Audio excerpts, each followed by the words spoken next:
Election के वक्त में देखा गया फ्रीबी कल्चर अब किसी से छुपा नहीं है। फ्री वेलफेयर स्कीम से लेकर डायरेक्ट कैश ट्रांसफर्स, ये टेक्टिक्स अब हर पॉलिटिकल पार्टी का आम हथियार बन चुका है वोटर्स को अपनी तरफ खींचने के लिए। और ऐसे कई किस्से हमें महाराष्ट्र, दिल्ली और हरियाणा असेंबली इलेक्शंस में भी देखने को मिले थे, जिसको लेकर सुप्रीम कोर्ट ने केस के दौरान अपनी नाराजगी भी जताई थी।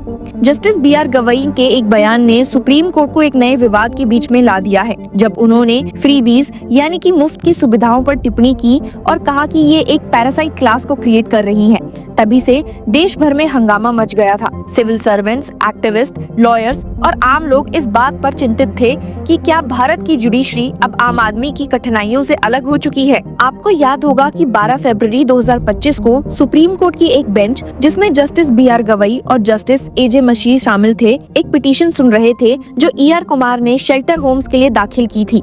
इस हियरिंग के दौरान जस्टिस गवई ने कहा, rather than promoting them to be a part of the mainstream society by contributing to the development of the nation, are we not creating a class of parasites? उन्होंने आगे कहा that because of freebies which are announced just on the anvil of elections, some लाड़की बहन और other schemes, the people are not willing to work. They are getting a free ration, they are getting an amount without doing any work. बस इतना ही कहना था कि आग लग गई।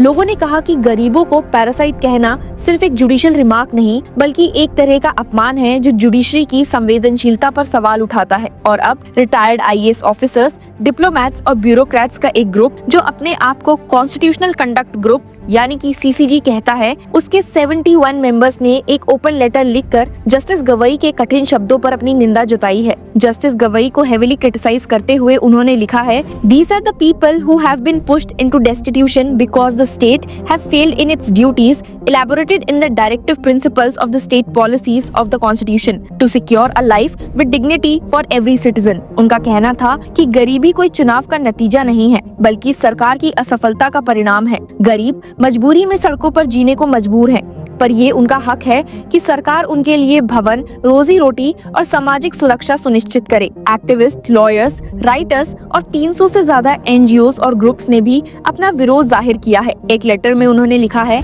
The remarks reflect an anti poor bias in the judiciary. Brinda Karat, जो कि एक फॉर्मर राज्यसभा MP भी रह चुकी हैं, उन्होंने भी अलग से एक लेटर लिखकर ये दिखाने की कोशिश की कि औरतों की जो वेलफेयर स्कीम्स हैं वो मुफ्त खैरत नहीं, बल्कि उनकी मेहनत का सम्मान है। CCG ने एक लेटर में एक और बड़ा सवाल उठाया है। उन्होंने कहा है that it is strange that the massive write-off of loans and tax holidays to large corporate houses or indeed the 1 lakh crore rupee exemption from paying income tax for the people in the top economic decile of the country are not considered freebies। इसका मतलब ये है कि अगर एक गरीब आदमी को एक प्लेट चावल मुफ्त मिले तो वो पैरासाइट हो जाता है, लेकिन जब बड़े कॉर्पोरेट हाउसेस को हजारों करोड़ों का लोन माफ किया जाए तो वो आर्थिक सुधार बन जाता है। क्या सिर्फ गरीबों के लिए ही मुफ्त सुविधाएं फ्रीबीज है, लेकिन अमीरों के लिए वो अर्थव्यवस्था का हिस्सा? लेटर में एक और अहम बात लिखी गई है।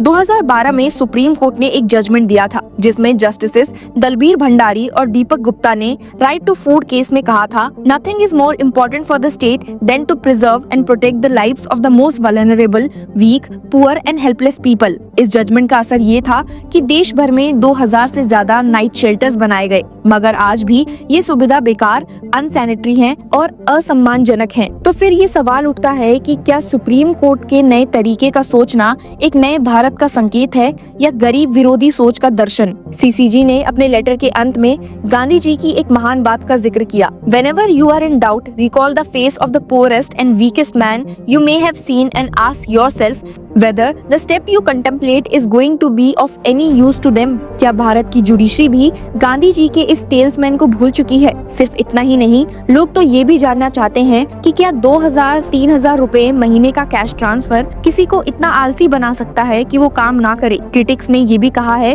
कि जस्टिस गवई ने फ्री राशन का भी जिक्र किया, लेकिन ये भूल गए कि एक व्यक्ति को सिर्फ 5 kg अनाज मिलता है, जबकि एक व्यक्ति का महीने का एवरेज अनाज कंजम्पशन 9 kg है। यदि मजदूर काम नहीं कर रहे तो ये फ्री राशन नहीं बल्कि अच्छी तनख्वाह ना मिलना है। फैक्ट्स को सामने रखते हुए ये भी कहा गया है कि इकोनॉमिक सर्वे के मुताबिक रूरल वेजेस या तो घट रही हैं या स्टैग्नेट हो गई हैं। ILO के हिसाब से भारत में डिसेंट एम्प्लॉयमेंट अपॉर्चुनिटीज की कमी है।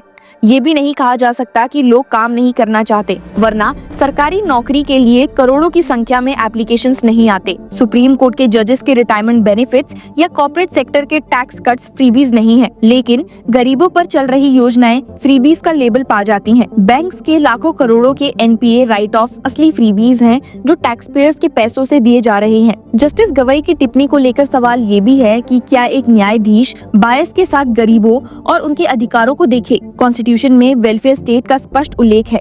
वर्ल्ड इनइक्वालिटी डाटाबेस के मुताबिक आज भारत में सामाजिक और आर्थिक असमानता इतनी ज्यादा है जितनी ब्रिटिश कॉलोनियल एरा में थी। अगर सरकार कैश ट्रांसफर बंद करना चाहती है तो लोगों को इज्जतदार नौकरी और उचित वेजेस देना होगा। इंडिया टुडे सीवी वोटर की mood of the nation survey फरवरी 2025 के मुताबिक ज्यादातर लोगों को लगता है कि देश में बेरोजगारी गंभीर स्थिति में है, इसीलिए गरीबों की भलाई के लिए बनी योजनाएं किसी भी रूप में पैरासाइट कल्चर नहीं बल्कि एक सामाजिक और आर्थिक न्याय का हिस्सा है। अब सवाल ये है कि क्या सुप्रीम कोर्ट को अपनी मर्यादा की चिंता है या उसे गरीबों का सम्मान रखने की जरूरत है। जुडिशरी का काम सिर्फ कानून को लिखना नहीं है बल्कि उसको संवेदनशील तरीके से लागू भी करना है। क्या जस्टिस गवई का ये बयान एक बड़ी सोच का प्रतीक है जो गरीबों को हटाने और अमीरों को और सुविधा देने के लिए है, या बस ये एक भूल थी जो मीडिया और सिविल सोसाइटी ने बढ़ा चढ़ा दिया। जो भी हो, एक बात तो तय है, सुप्रीम कोर्ट का ये विवाद आने वाले दिनों में और भड़कने वाला है। आपको क्या लगता है? Hello law lovers and justice seekers, welcome to Law Chakra. हम आपके लिए लेकर आए हैं कुछ बहुत ही exclusive. Introducing Law Chakra prime membership, जो आपको देगा exclusive access like never before. चाहते हो कि सबसे पहले आपको मिले latest legal updates? Law Chakra prime के साथ आपको मिलेगा early access to exclusive content, critical case analysis, courtroom battle का ब्रेकडाउन, वो भी बाकी व्यूअर्स से पहले। मोर अपडेट्स, मोर एनालिसिस, यानी कि फुल इनसाइडर एक्सेस, वो भी बस घर बैठे। यही नहीं, प्राइम मेंबर को मिलेगा